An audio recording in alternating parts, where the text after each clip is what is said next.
Hi, welcome to Designing Online Learning Environments. My name is Dave Boardman and I'm the instructor of the course. It's going to be a great summer of both experiencing online learning as students and as course creators, and I'm really looking forward to this. I hope you are as well. I'd like to start with a quick overview of how this course works. This course works on a philosophy of research, modeling, and creation. We'll spend a fair amount of time researching and coming to understand what good course design looks like and what effective online teaching feels like. I will try to model some of those things and give you an opportunity to do the same, and you will be creating an online course or series of online components for your students.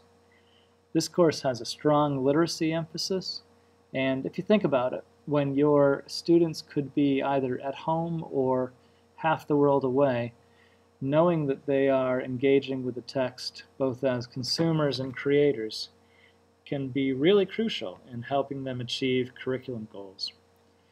Part of our goals in designing these courses is to create independent learners, not learners who are totally without a teacher, but learners who can function on their own and still achieve and engage and do all the great things of good classroom practice. This course runs on a constructivist, performance-based model. You are using the content that we're working with, creating something that you'll be using hopefully in your own courses or your own schools. And this is very much performance-based. You're assessed based on how you put together these final components. I've compressed a full semester into part of a summer and kept in mind that it is summer. So while I think you'll find some of the modules or the weeks busy, I don't think anything is too overwhelming by any means. But you are getting a full semester in a little less than a full summer. You will have access to your own course in Moodle. It has your name on it, and you can design your own work in there, but there are a number of multiple locations where you could create your own online course as part of this. We'll talk about that as we get going. You're graded and assessed based on your production, working at a professional level, and I'll try to help you get there. There's also another number of options for you to create components that will work for you. The design of this class is that you'll leave with either a fully functioning online course of your own or the components that make your face-to-face class a very dynamic online space as well. This mission for us as course creators is to create components for online learning that can stand alone, that can be reused, and that helps students get to certain pieces of content. We'll steadily adjust as we go. I will try to keep the standards of the course, our goals, very clear and transparent. I'll offer you a number of different approaches for you to take as you create these components, and I will encourage you to work with your own content through very clear curricular goals so that as you see the goals in this class, your students see them in your course as well. I'll give you just some really basic overview of some of the research of online learning.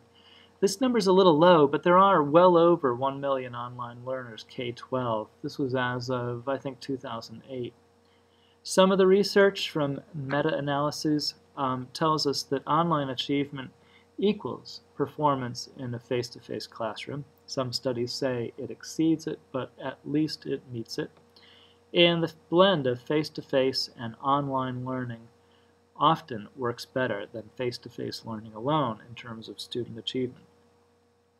Some of the most effective techniques include creating collaborative groups and having a very active instructor.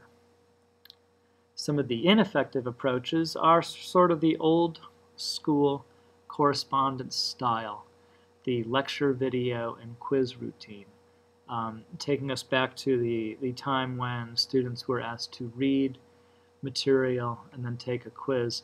Just as that was limited in its effectiveness, The more technical pattern is also limited. What does really matter for online learning is interactivity, that students have an opportunity to reflect on their content and what they're learning, and that they are processing. They're not just looking at material, but they actually have to work with it. Virtual groups are one form of creating a shared ownership and a shared leadership. It was often, in traditional classrooms, we often appoint one student to be leader of a group. Online, we find that when we do that, it allows the rest of the group to sort of back off. That autonomy, the opportunity for students to make decisions on their own, is a key. But just as that ability to create independent learners is key, the strong presence of a very active instructor is critical to online learning. The sense of connections truly does matter. Just like the components of good teaching in a face-to-face classroom, there are nearly the same components for online learning. The idea that good teachers address individual differences, provide hands-on activities, motivate students, help students find connections to real life, encourage reflection, encourage interaction, and avoid overload are key. There are a number of ways to incorporate all these in online learning, and we'll look at those as we go through. But keep in mind that the mode of online learning as a receive information, take a quiz, give it back, really has been shown to be ineffective. So we'll try to look at our own work through some of these lenses in strategic, effective online teaching. Some of the keys for success from hopefully your standpoint as students are: 1, don't go it alone. If you have a question, please use the forum, email, call me, call someone else in the class. We'll have office hours available on a weekly basis, and I'll have those posted shortly. Stay active. It often happens that someone misses a bit of time in a class, things come up, and getting back in the class can be very frightening because it can be very overwhelming to see a long list of discussion posts that you haven't seen, or to realize that you're now behind in a module. I understand this is summer, and there are times when you will not get done with a week's work within the week. You may need to be away with family, and that's fine. It's just critical to get the work done as you go through. I will try to stay very present in the course, and if I am away at all, I will leave a message letting you know when I can be reached again. I only see that happening in part of one week, and otherwise I'm within the course on a daily basis. One of the real big keys, though, is to make this course work for you. It's not the kind of class where you're creating things as assignments. It's the kind where you're creating things to use.